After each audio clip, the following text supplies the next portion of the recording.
Good afternoon once again. Good afternoon.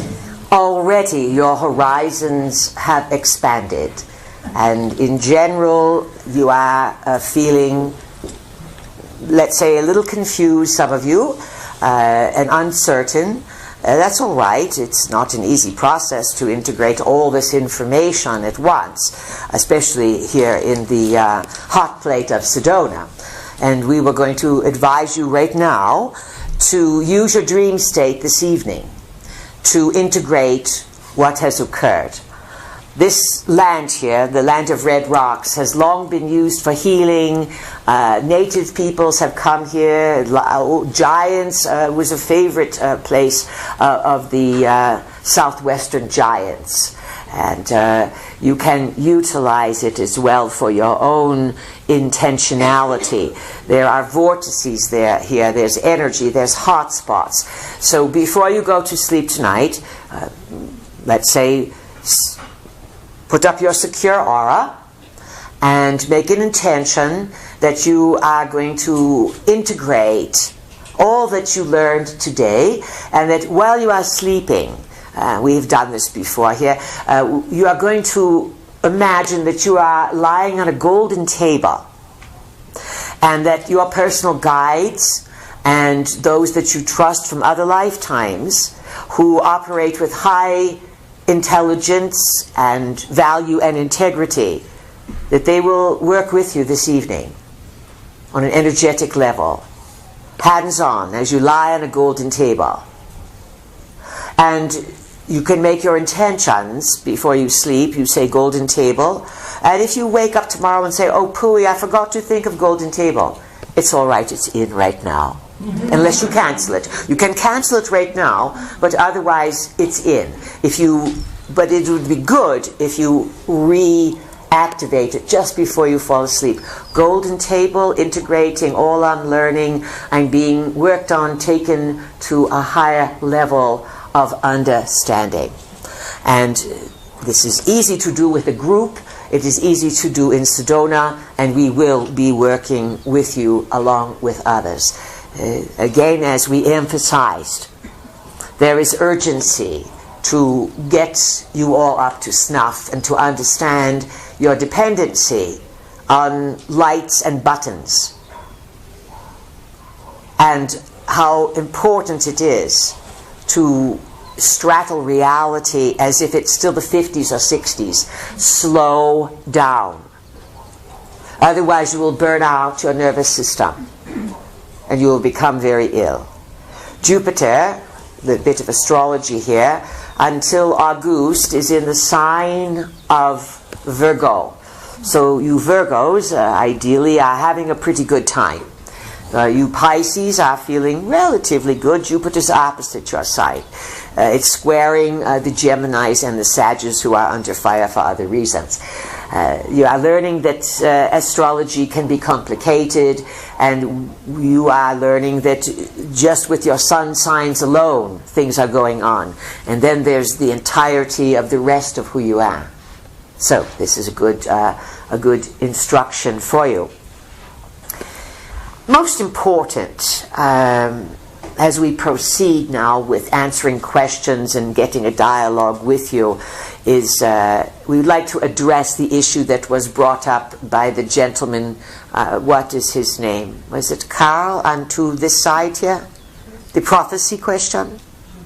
Joseph, all right. It is important to understand that prophecies are not inevitable just because they have been laid out by Anunnakis and others who want to seed your reality, does not mean that they are inevitable, that is the path and the only way.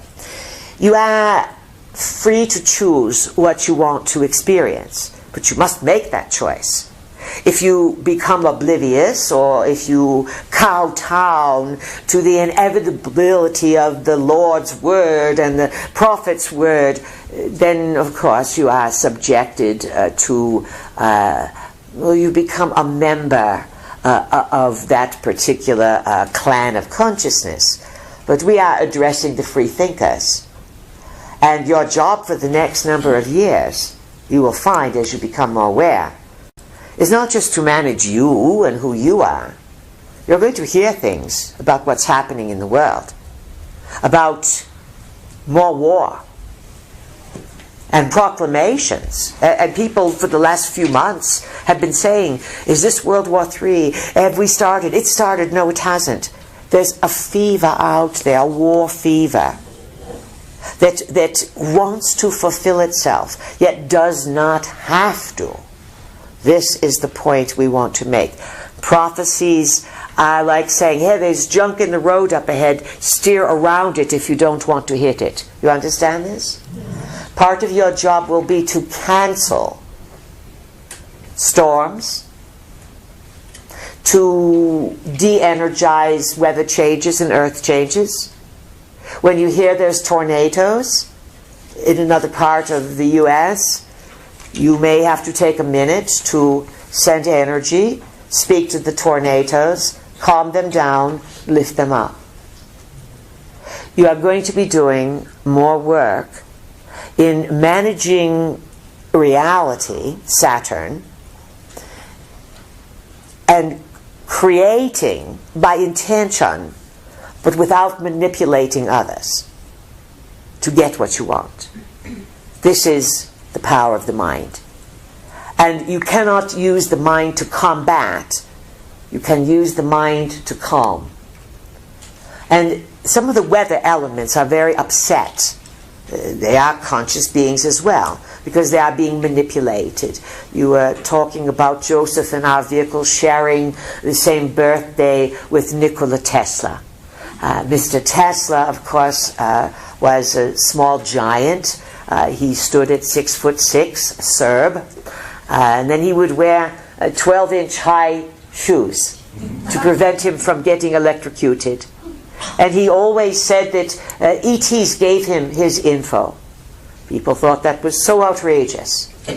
Well, now you know that the ETs, lots of them with different intentions and different kinds, can deliver all kinds of information, especially if they want electrical advancements, or if they want to shift the belief system, such as creating Marian apparitions. Now, our vehicle mentioned this, that there were some 20 or so Marian apparitions that were legitimate sightings from Medjugorje in Yugoslavia, which has now been torn apart, to Long Island, to Guadeloupe, a few places in France, etc. And of course, the reports were all paralleling certain messages and certain things that were happening.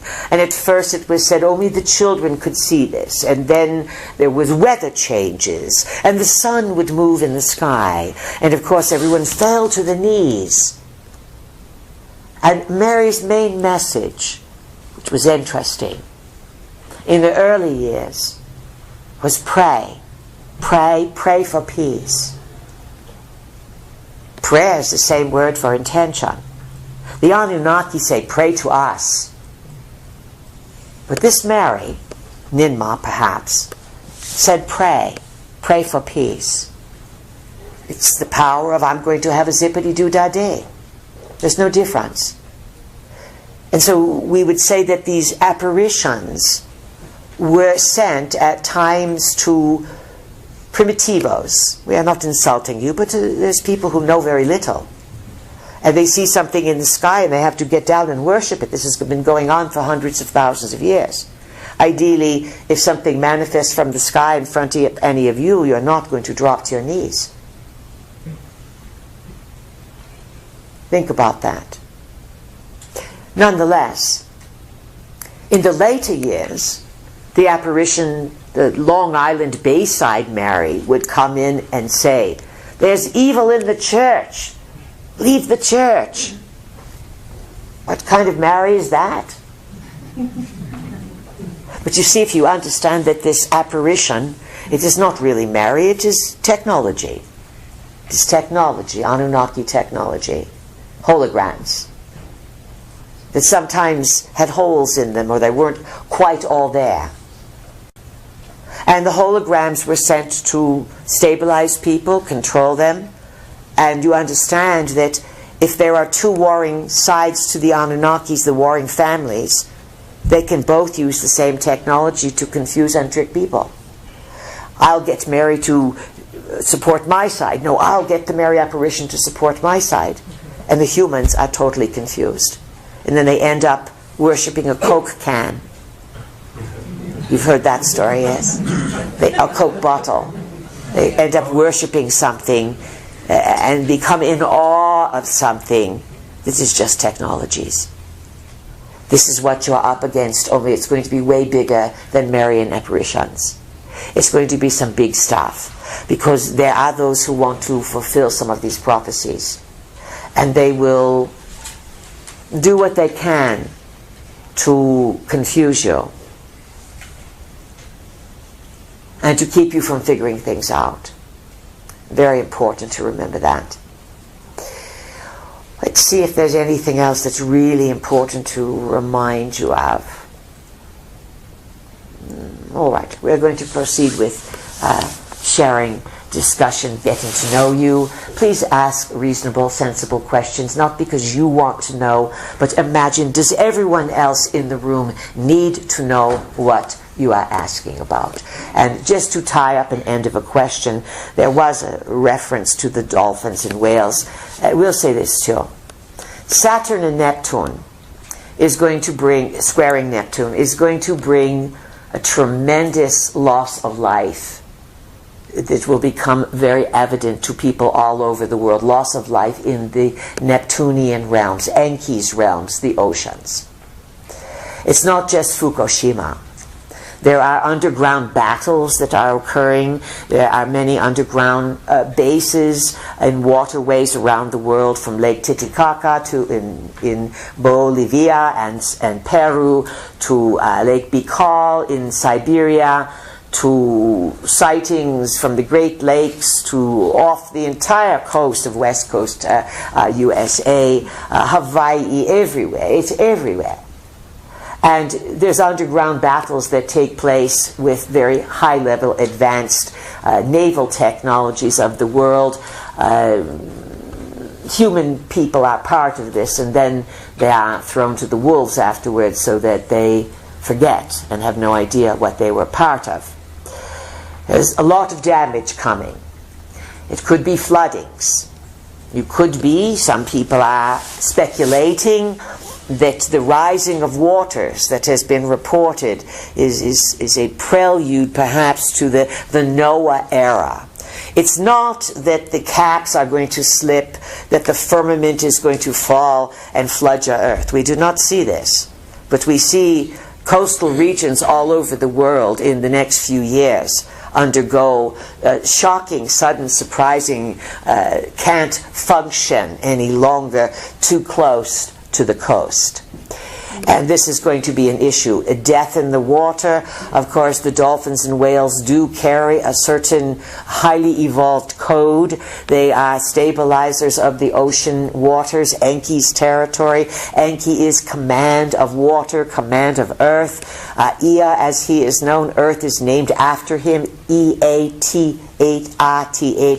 So, troubles with the waters, a die-off in the waters, and the reliability that the food that you have been producing from the waters may disappear. This is a very likely scenario in the next number of years. It does not look easy to rehabilitate. There are entirely too many dead zones. The oceans are becoming acidic, filled with life of jellyfish and things of this nature, grasses that thrive in acidic waters. Big change in terms of the type of terrain and environment, and of course, it's all planned. It's all planned. You are, in the end, as we've said, final days of final days. Endings imply beginnings, but these are important things to understand. Do your best to heal the waters around you, because fresh, clear, available drinking water may come at a premium. They are already shipping air to Beijing. Think about that. They're selling Rocky Mountain air on the streets of Beijing.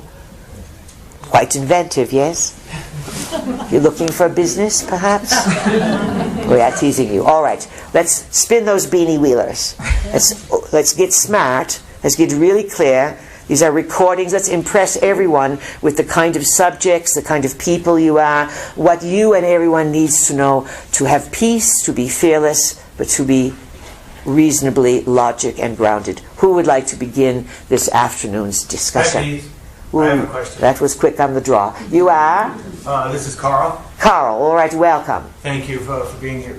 My question centers around some of the geometric shapes that are showing up on some of the poles of the planets. And On some of the poles? like, say, Saturn, there is a hexagon on top of the pole, North Pole, and it showed up, I believe, in the late 80s. I would like to know if this is a result of some of the new energies our solar system is going through, or some of the new consciousness that is now coming to the surface, or... How did it show up? Please elucidate. I saw it on a NASA video, and it's there, and it's also Richard C. Hoagland had shown it. It's there as a light form, an energy form, or as a construct? It is a cloud formation of unmistakable hexagon, and it is a very quick movement, hundreds of miles an hour, and it is unmistakable, and it is still there to this day. Sorry, I was just curious if what produced it is it having to do with the consciousness of the planets itself? No, it has nothing to do with consciousness. All right. This is not about consciousness. This is about purposely being constructed for signals, for energy balancing. Remember, the Anus are the colonizers of your solar system. They have taken ownership of every planet and assigned planetary rulership to the various members of their pantheon. Where possible, they colonize. Earth is for life. Mars used to be for life, but they suffered problems. The Anus and others fought. And there's evidence that things got out of hand, just as they did with Atlantis. But they got really out of hand on Mars. Yet there's massive evidence of huge buildings on Mars. And you will find that other planets, their moons, have evidence of such. The moons of Saturn are colonized by the Anunnaki, as it looks Ceres is, Pluto is. And what they do, they know how to use shapes. Whether the shapes are etheric shapes, cloud shapes, light shapes, energy shapes, or shapes of stone. And such as you recognize the pyramid shape, the tetrahedron on Earth. These are storehouses, and they tend to generate energy.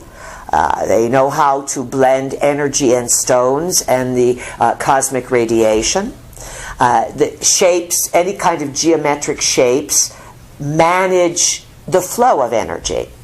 This is why native peoples had a predilection, they say, for living in the circular structure, versus much of the rest of the world lived in the square or rectangular structure.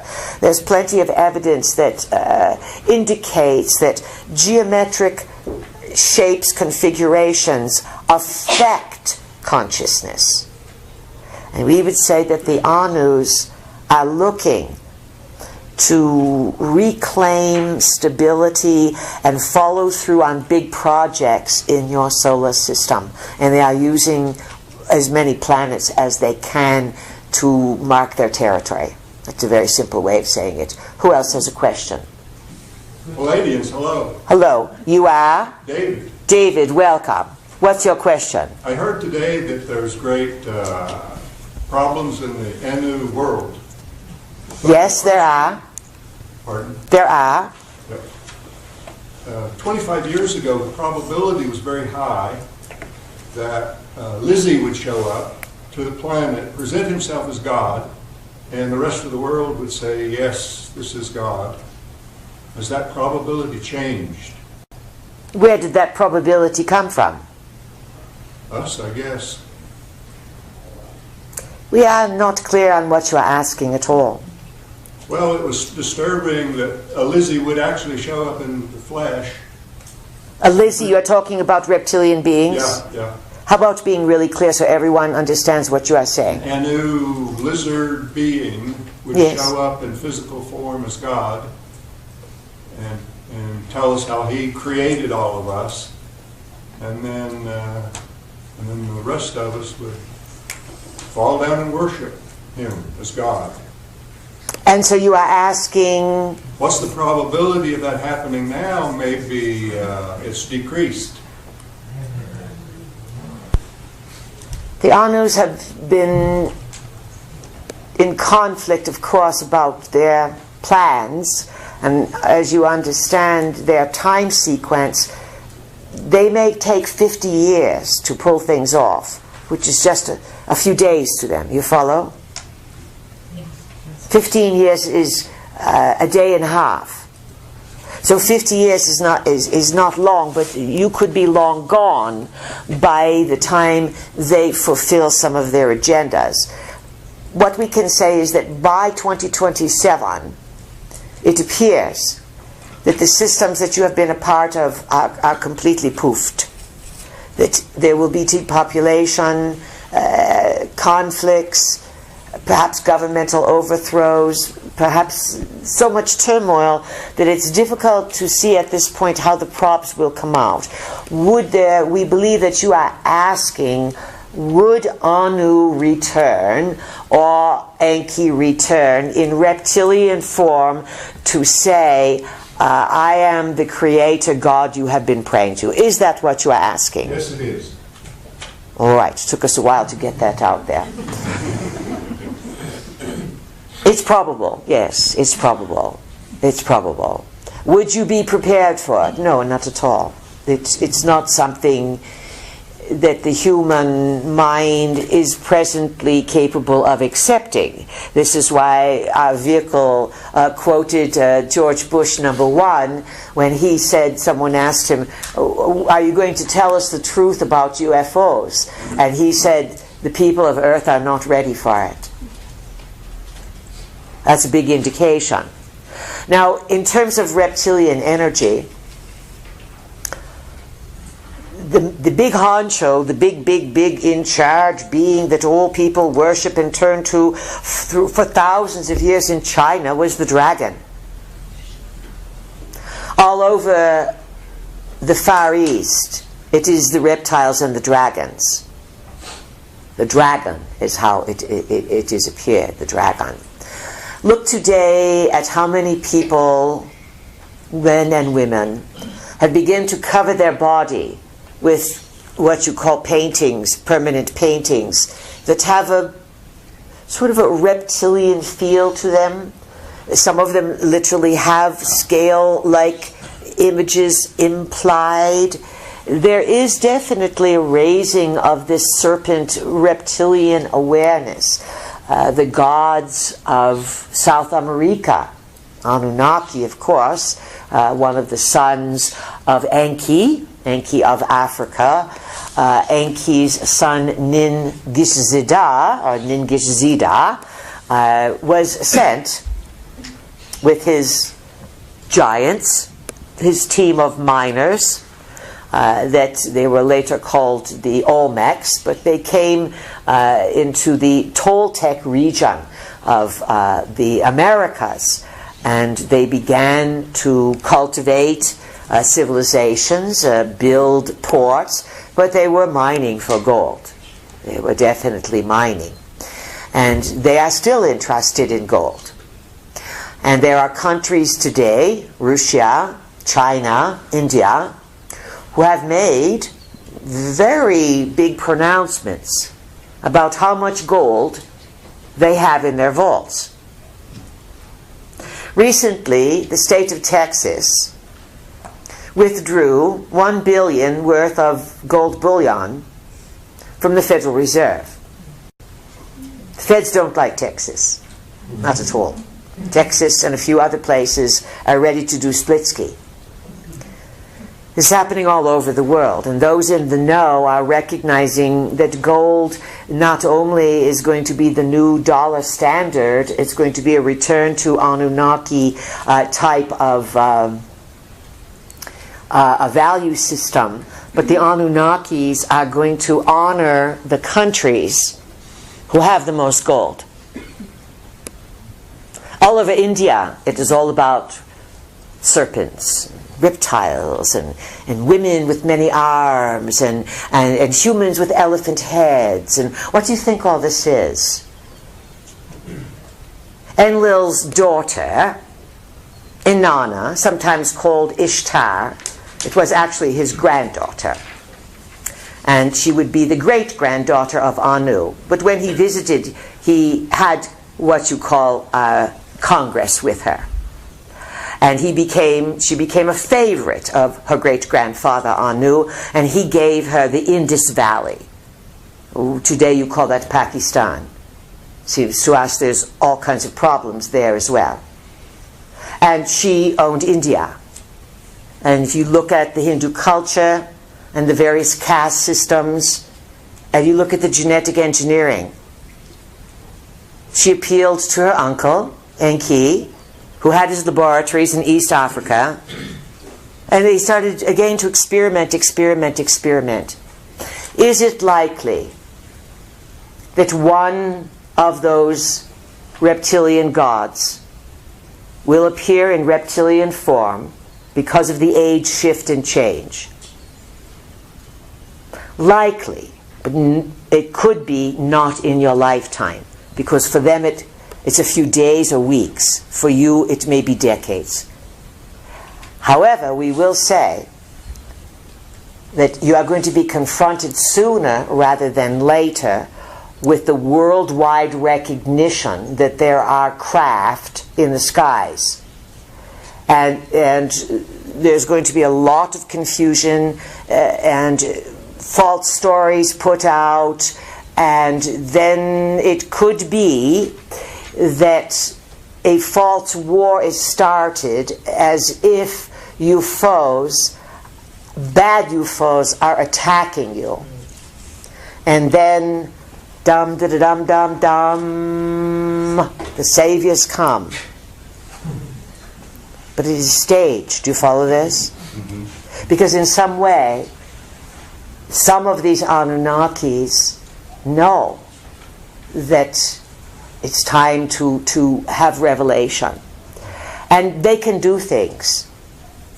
They can mess things up in an extraordinary way. But they can fix things very quickly if they want to. Yet they still need humans to do their work on Earth, to build for them, to put this in place. It seems to us that you have had in your Neptunian glamours, you call them films and TV shows, but they are all set to confuse you and entertain you, that there have been reptilian beings portrayed as kings, yes? Yes. And as gods and regal beings. This is all preparation and revelation of the method. But yet, will it all come down? Everything now is a wild card. And even the Anus are not sure if their plans are going to be implemented, because they rely on humans to implement them. And if there's one characteristic that all you humans have in common, it's your saving grace. You are totally unpredictable. You can be those stuck cows in the field for millions of years, and then suddenly you decide to stand up on your hind legs. This is what keeps you so valuable and yet a befuddlement to many celestials. All right, that question we trust is addressed. Who else has something they want to know? Hi, please. Hello, who is it? Rebecca. Rebecca, welcome. What's your question? Thank you. I have a two-part question, and it is, how and why do you benefit by playing the trickster coyote? The peas themselves. Why? How do we benefit? Because we get you to do things by tricking you into it. And then you end up becoming less dependent on systems that are draining your energy. We have been accused of tricking you into higher states of consciousness, but playfully. What's your second question? My second question is related to the fact No mousy voices. Project your voice across the room, please. your message today has been a little down. It's deflating, and I'm looking for some upliftment. And I've been hearing a lot about from other sources about upliftment of humanity. And I'm not hearing any of that in your message. And I'm wondering if, for example, Nisara, if that is a reality on any level. No. Every year someone asks the same question. Okay. No. It's another one of those, how stupid are you? And all this upliftment, let's say, when Obama said at his State of the Union address, anyone who says our financial system is not sound is preaching fiction. People. So this is upliftment. But it's upliftment based on phoniness. If we are not uplifting you, we are sorry, but this is not the time to give you, it's not morning in America. It's not the Reagan era. You are on the verge of a major confusion on the planet. The upliftment we offer you is to use your noodles and to somehow find your way using your mind and using all the uplifting techniques that we in our vehicle have produced for years. But for us to say, oh, everything's glorious now, would be a betrayal of what we know is true. You are looking to be deluded. And many people want to have the nipple of denial. Please just tell me everything's okay, inspire me, reassure me. It's not okay. And if you start looking around the world, you can see that all of these little pieces are going to lead to some manner of something very large that's going to shake up humanity. And that is the reality. How you deal with it is ideally what we are inspiring you and teaching you to do. If that's not enough, then it's not enough. Perhaps we are not the teacher for you. Perhaps you need Nisara. Thank you. Waste your money on it. Waste your times on psychological mind control operations. Who else has a question, please? This is Tatiana. Who is it? Tatiana. Tatiana, welcome. Loud and clear, please. Thank you. I have two questions. I live in LA where we are sprayed almost daily. Why do you choose to live there where you are participating in being poisoned? I feel and have felt compelled from the time I was very young to be an instrument in the transformation and leading people out of the. So you are a martyr. Basically, you are telling us that you are living in a place that's being sprayed every day, but you choose to be there. To us, that makes no sense. Well, I have plans to move, but for the moment, I have children and I'm tied there. So what's your question? My question is, I have been personally affected and am now treating others who have been personally affected by this RD intel, which I would like some clarification around if it is in fact the same thing as what we are calling Morgellons disease and nanotechnology. And if so, it's all these technologies. It does not make any difference what you call them. They are all designed to weaken and confound the human environment. And the more dense the area is, then the more attack you are going to be under, because it is easier to go after a large group of people all at once. That's why we asked you right away, why are you staying there? It makes no sense. You cannot save other people. Say it again, please. I feel very strongly to pull and lead certain people out. It's been a time to find my clan and have been inspired most recently to move out of the region. But in the meantime, I feel I have work to do in terms of helping people with detoxifying, or at the very least neutralizing the negative effects of this artificial intelligence that has invaded many of our bodies. I've personally been able to detoxify quite a bit through frequency, through magnetic, a very strong pulsed electromagnetic frequency in combination with other detox methods. Why are some of us being affected with lesions, cognitive difficulties, memory loss, skin crawling sensations, and others are not? Are some allergic to it? Some people are much stronger than others. It's just the way it goes. If you are fair, you recognize you are not all created equal. You have human bodies, but you have soul mess-ups. You've all screwed up many times. You have to pay for your consequences in other lifetimes. And so sometimes you have ignored the body. Sometimes you've chosen a genetic line that has a lot of pity, sickness, worry. And let's say that, and then you live in an area that is being bombarded. Understand that there are people who are much stronger than others.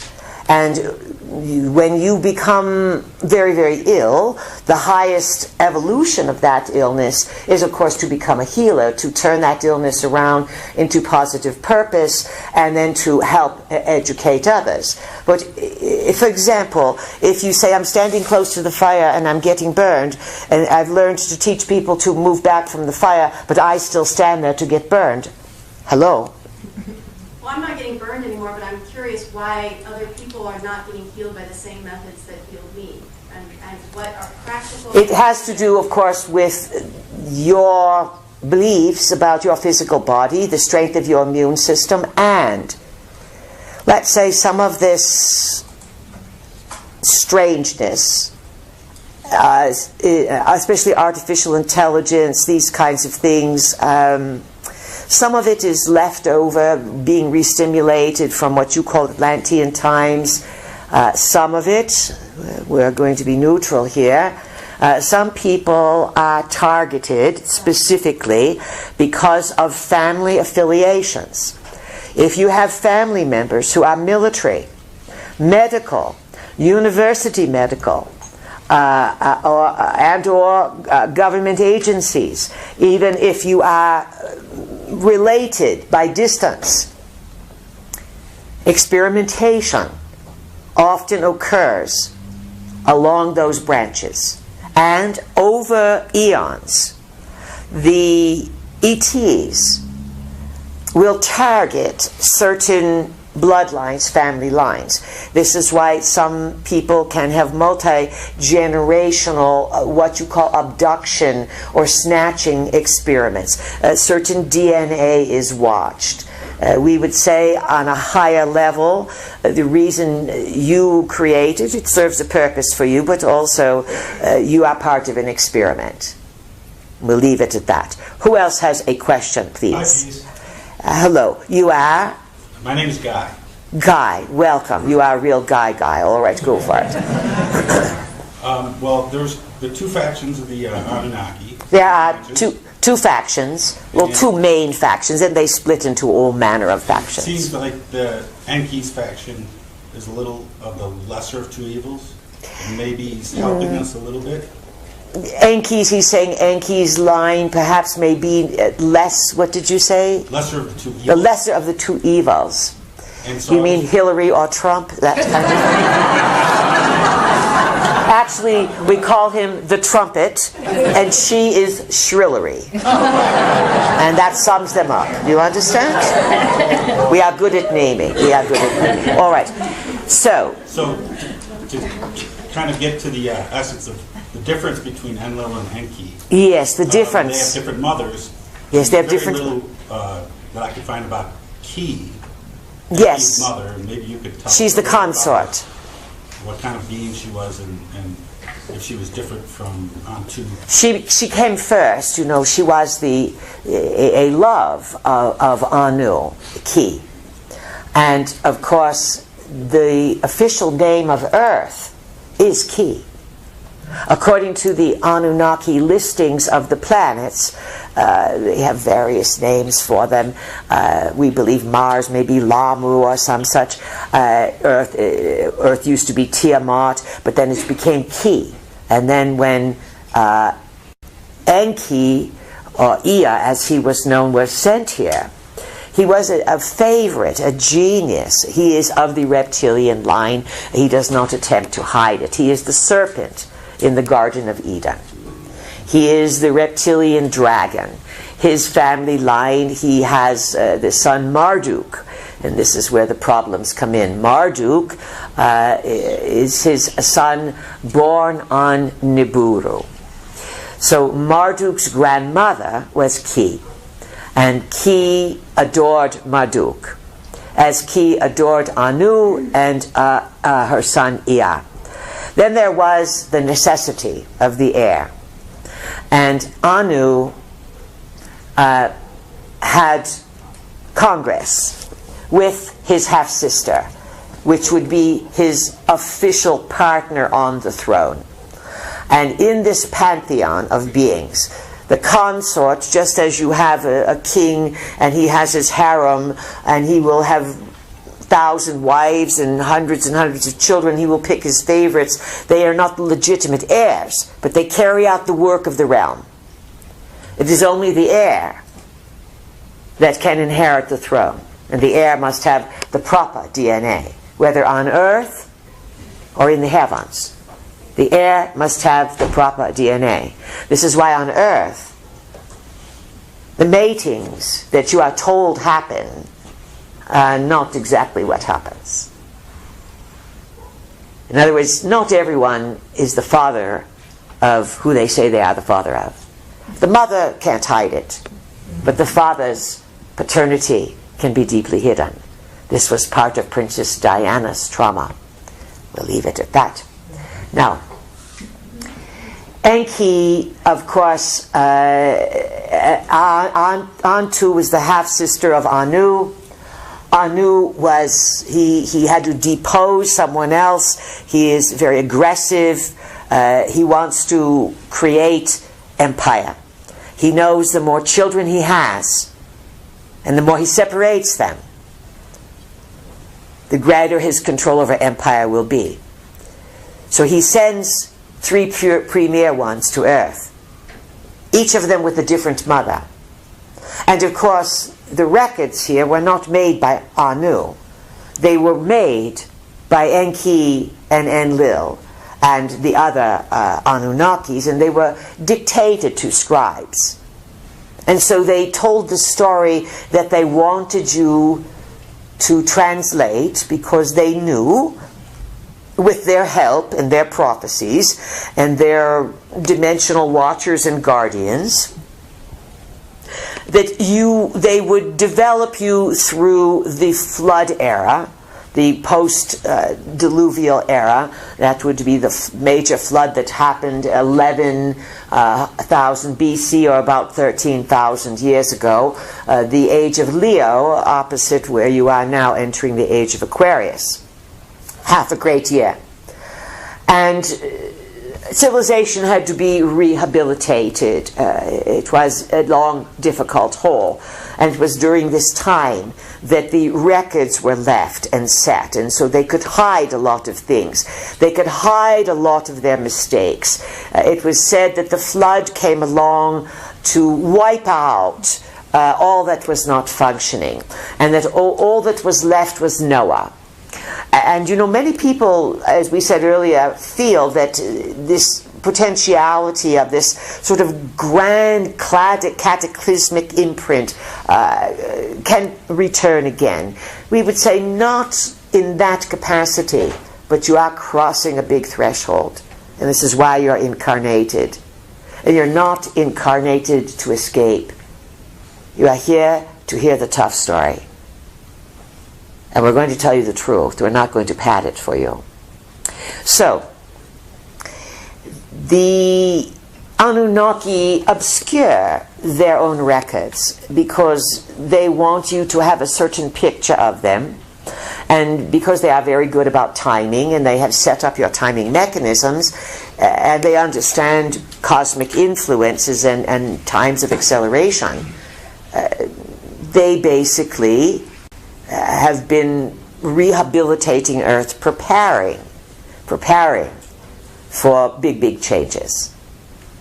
And again, nothing is set into stone. They are impulsive at times. They created war again about 4,000 years ago. And they themselves are not even certain of their own reliability. They again, the greatest thing we can say is the turmoil that you are experiencing is part of the turmoil that they are in. And it can be worked out. And that is why you are here. But it's not going to be an easy task. Who else has a question, please? Peace. Yes. Hello, my name's Cecilia. Your name is Cecilia? Yes. Welcome. What is your question? Enki's gift. Why, I'm wondering why he would put something in our DNA that would activate it. What would be his motivation? And when it does fire off, It has been firing off slowly. how is that going to change the person, and how's that going to change that person's timeline? It's going to change the person. First of all, he would encode this because back long ago, Enki could see that there were too many problems in the family. And that his mother was pushed away, the brothers fought, the sisters fought. He could see the psychosis. And he was your creator, so to speak, your progenitor, with Ninmah. And he's the genius, and he encoded the DNA with, let's say, some backdoors. You understand that language because of your computers. Yes, backdoors. A little bit of an opening that later on, if you want to come back and fix something, you can get in. You follow? Enki and others of these genetic engineers, and we said long time ago that it is the reptilian race who do understand genetic engineering. Nonetheless, Enki can readjust, retweak human DNA or any DNA life form by very advanced technologies. And he and many others know that when there are certain celestial configurations,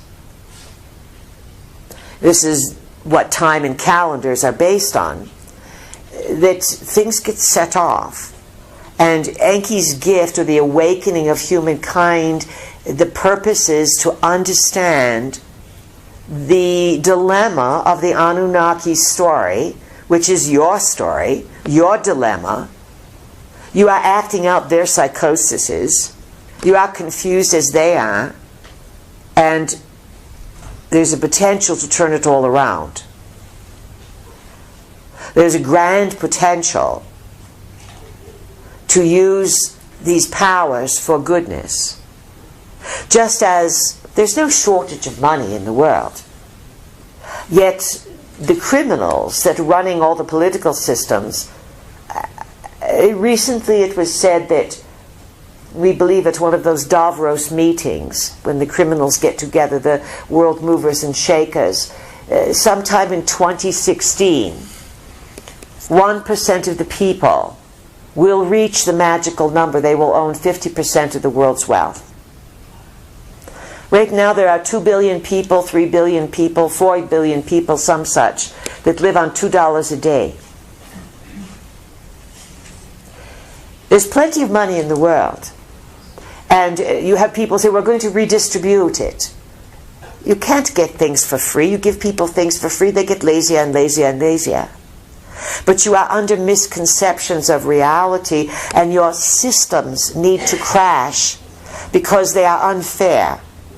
And when things blow up and crash, especially if they do so without destroying life, it gives an opportunity for restructure, rebuilding, restoring fairness, and restoring the proper use of energy. But we would say all these green people and all these people promoting what's called climate change and weather control, they want to penalize anyone who is denying that climate change is taking place. So there's plenty of very good things that can happen. So how is this going to happen? It's going to take a lot of good people seeing through what's not working, looking at the hard stuff, and making intentions and finding solutions. This is what it's really all about. Did you have something else to ask? Yes, I did. Thank you for asking. Could you give us an update on what's going on underground? You said that some facilities have been taken over and that there's going to be some people from underground showing up, and I just want to update, and I would say that what you've given us as far as the tools, if I go out in the forest and people are disappearing, if I just use your simple techniques, will that, and my intention to be safe, will that be enough to protect me from being taken from certain entities? All right, the rest of the group probably does not know what she is speaking of, but you are listening to our CDs, yes? Yes. It's been reported for a while now that people are disappearing. It's been old, you know, you have the people at, what was it called, Roanoke or some such, the Lost Colony. There are places in Australia, people have disappeared. But now they are, it appears people are reporting here, there, everywhere, that young men are disappearing in broad daylight, in the middle of the day, in urban areas. They walk out and then suddenly they're gone. It's generally, the snatching appears to be occurring now to young men, and the commonality is of German descent. What Cecilia is asking is, can she go into the forest regions and, using the tools of protection that we have given her, can she be safe? We cannot give you a guarantee on that, Cecilia, simply because there's too much craziness going on, and there are forces connected to earthbound forces of a militaristic nature working with extraterrestrial forces using invisibility techniques and selectively targeting certain individuals, young men particularly, for their DNA. And then they are found dead, left in water. A lot of times they are after the sperm of these young men. And a thread of commonality is that these young men have German descent. Not all. That is one branch of it. But then there are women disappearing, lots of people disappearing in the national parks and forests. There is a man, his name is, we believe, David Pleiadians, who has been researching this. He has law enforcement, military background, some such. And around the national park regions of the United States, there's a creep factor that rangers and others won't talk about. And that is that people disappear in broad daylight. They walk a corner, they're gone. Then their bodies are found miles away, shoes off, pants down, in total inaccessible areas where it would be impossible to climb to get to. Some are saying it's like something reaches out of the sky to grab them. It's long been known that cattle mutilations, animal mutilations have been going on, some sort of genetic harvesting of stem cells, of tissue, of this kind of thing. People have received abductions from the dream state. Your intentions, of course, are very powerful. And they do set up protection. But the forests are not as they used to be. Even the animals are under duress. There are sightings of very strange things in the woodlands of the world. Now, just to give you a little bit of a background, it was said that when Teddy Roosevelt, he was head of the Rough Riders, he was your president in the 1800s, we believe the war with Philippines or some such like this. Nonetheless, he was very big on exploring the West. And he went to the Dakotas and the northern part of the West, and he was instrumental in setting up the national park systems. And he would hire trackers and guides and trappers, and they would work with the native peoples. And they were always told stories about monsters that walked the lands. And the native peoples had all manner of warnings and protections and areas to stay away from. That there were creatures that would come and devour you or snatch cattle or these kinds of things. We are saying this has long been around. But everything is stirred up now. We would not recommend going on your own far deep into the wilderness in today's world. Does that give you an answer? Yes, thank you. All right. People, strangeness is afoot. And you do create your reality, but things do happen as well. You may think you're smart, but you may not know what you're up against. There's lots of things. The national parks are very remote. And so many creatures, extraterrestrials, visitors, have set up bases inside mountains in remote areas. And genetic experimentation has continued to go on in underground laboratories. Remember, the Anunnaki do not live on the surface of the planet. Because the planet has such a large elliptical orbit, it moves far, far out into the cosmos, outside your solar system, far beyond any solar influence. Their planet, according to their records, is Vulcan. Vulcan also is another name for Enki. He was called Vulcan, we believe, in the Roman pantheon. Nonetheless, they have volcanoes. They use thermal heat. The volcanic richness has created protection in their atmosphere, and yet they want the gold in gold dust far, far out to protect them. Basically, they know how to live inside of planets. They have honeycombed the inside of your planet.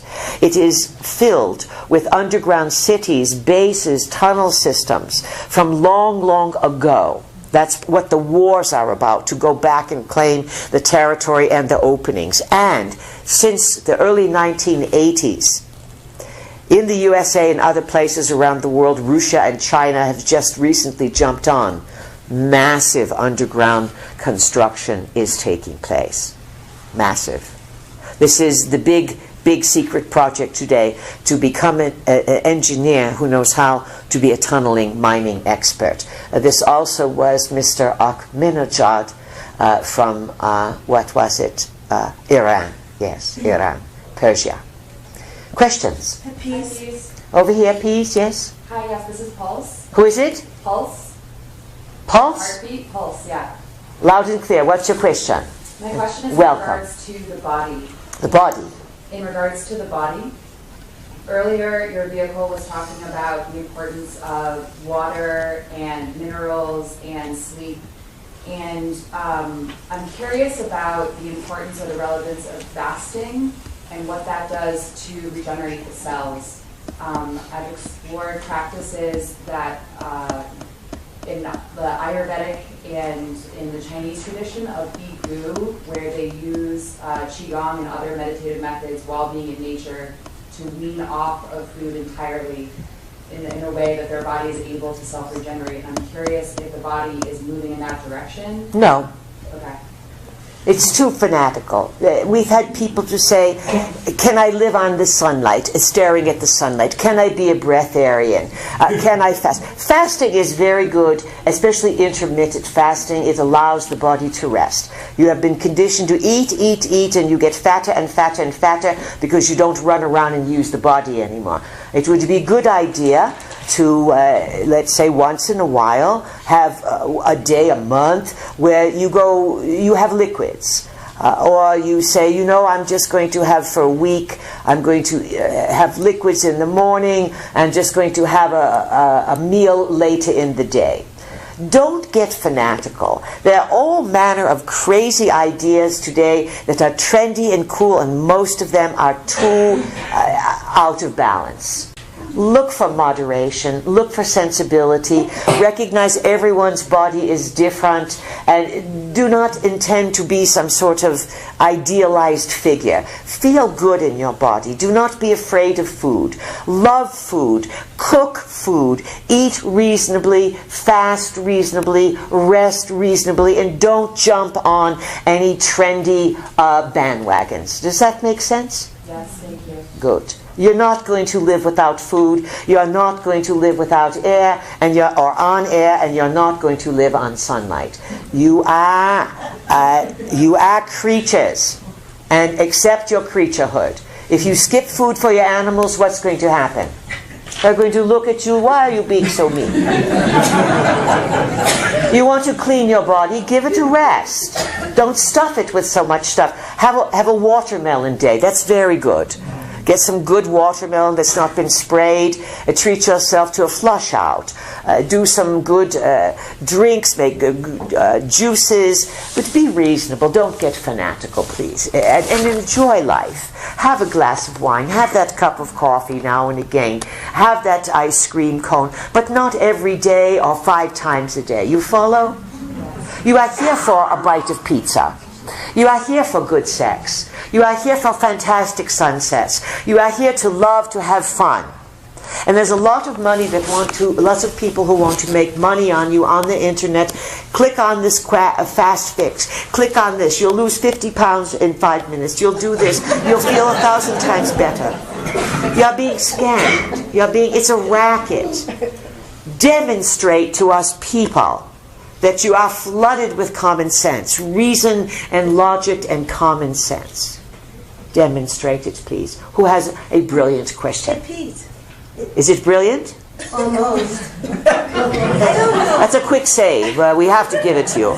When she said almost, that was a quick comeback. What's your name?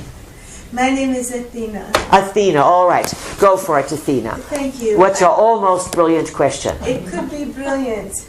I'm thinking about you were talking about everything going underground and the people underground. What do you mean everything? We're not saying everything the underground. Underground. Say it again. Middle Earth inhabitants, the tunnel systems and so forth.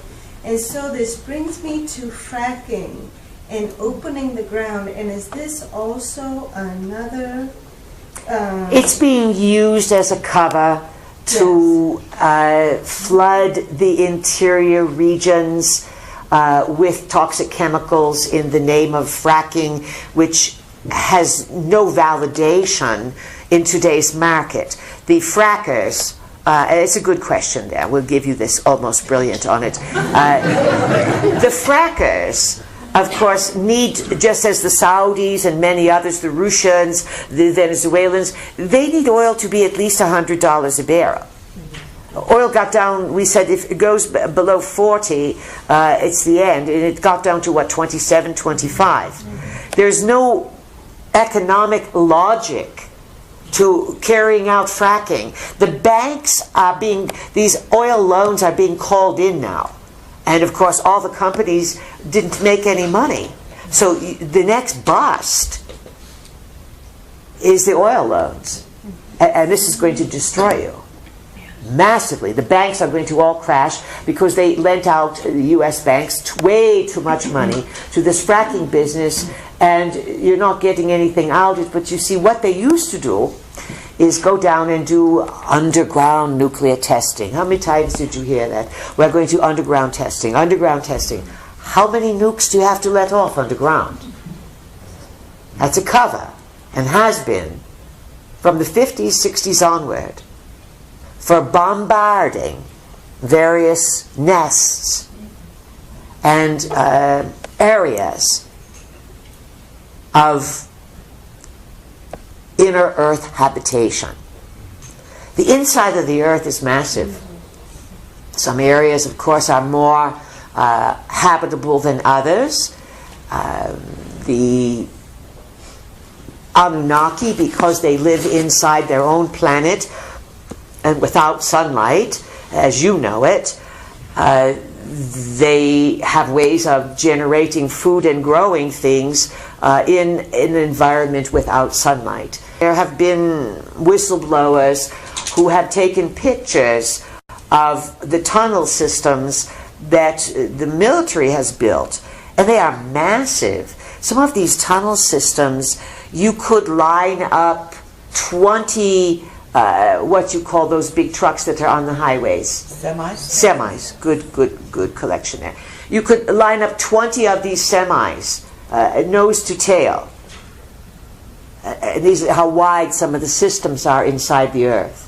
It's the Germans, under the Anunnaki influence, who are the premier miners on the planet, the metallurgists. They have built the technology to tunnel inside of the earth. But again, the Anunnaki have used the Germans, particularly in terms of Nazi Germans, to anchor part of their agenda on the earth. Again, family disputes, families taking over different countries, people in countries, to establish military might. The Anunnaki use human counterparts to build military might, and then they get you to fight wars that are their wars, and the winner takes all on an Anunnaki level, and the humans are simply the fallout for all of this. Questions? Yes, a high please over here, deep voice. Who is it?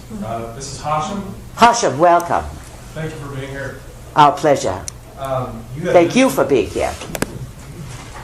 You had mentioned earlier hereditary weaknesses, and now everyone has hereditary weaknesses.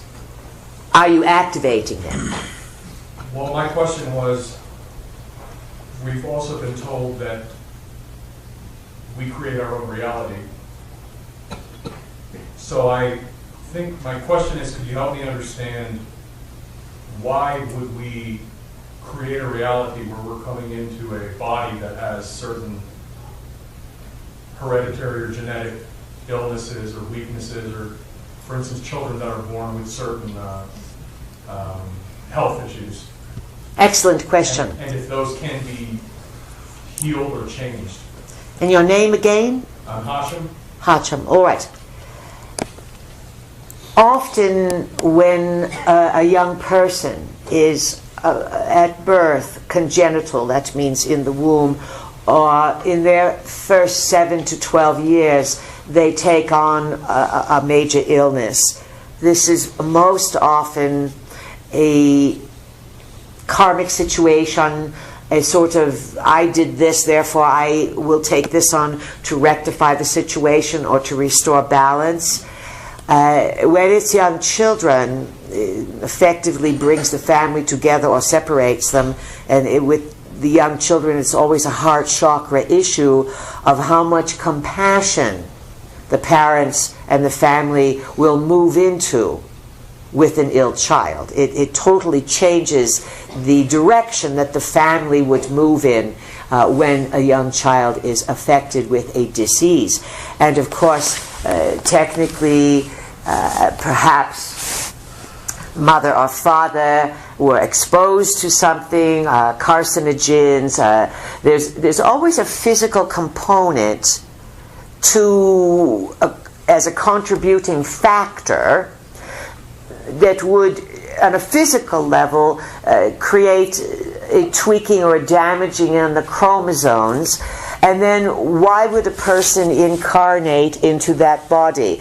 Perhaps that's the body they need, the body they qualify for, to understand their soul lesson, where when they had a vibrant, functioning, full sex on, food, yes, war, body, they didn't value it.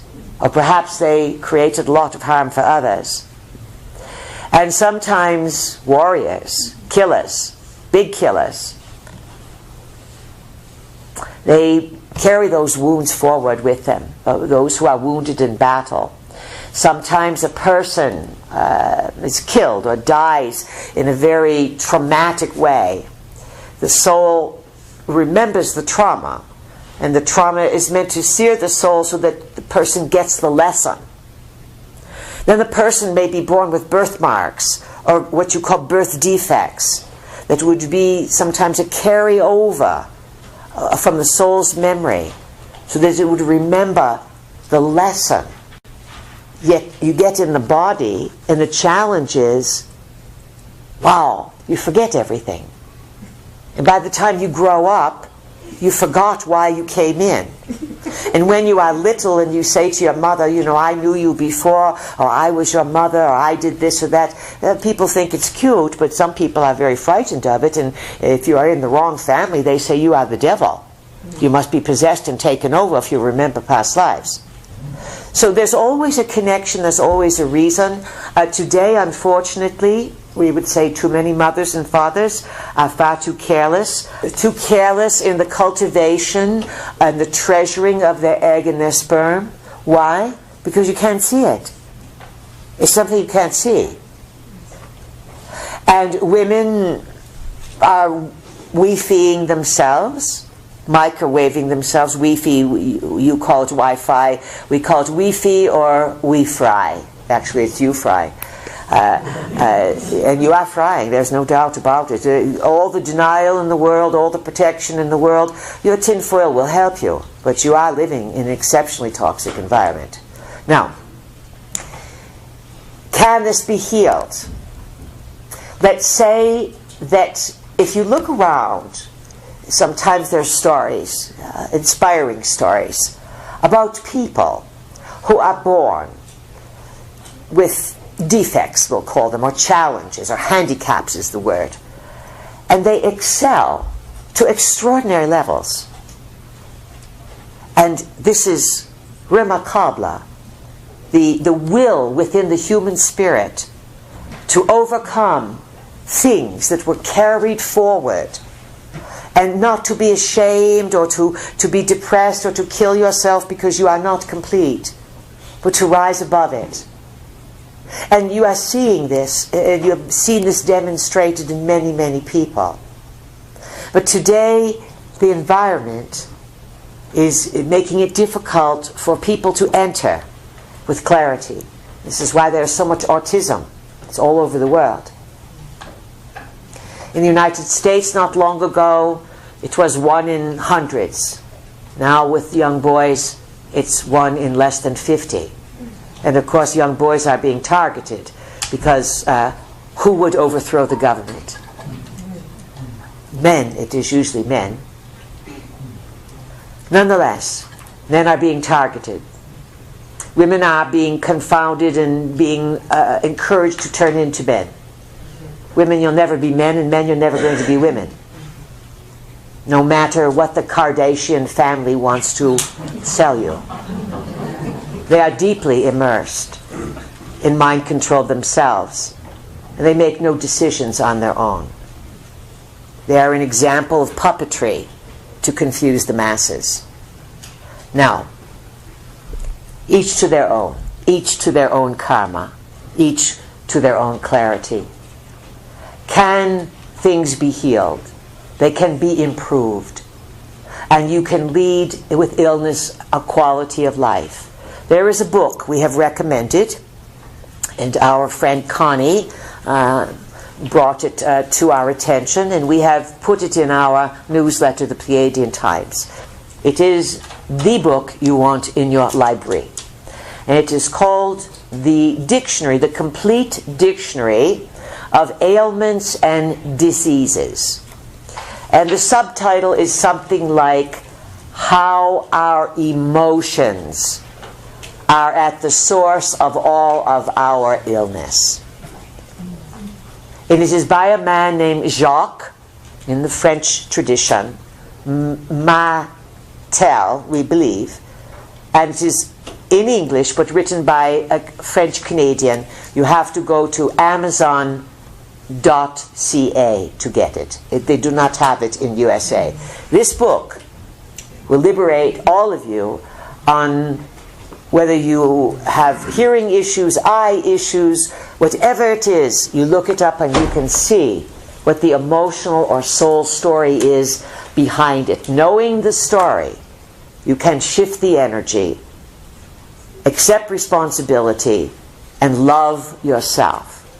The answer to improving the quality of your life, we hope this is positive and inspiring enough, is to love yourself. And only you can generate that. When you love yourself and accept who you are, all your lumps and bumps and wrinkles and imperfections, then you can improve. We'll end with this.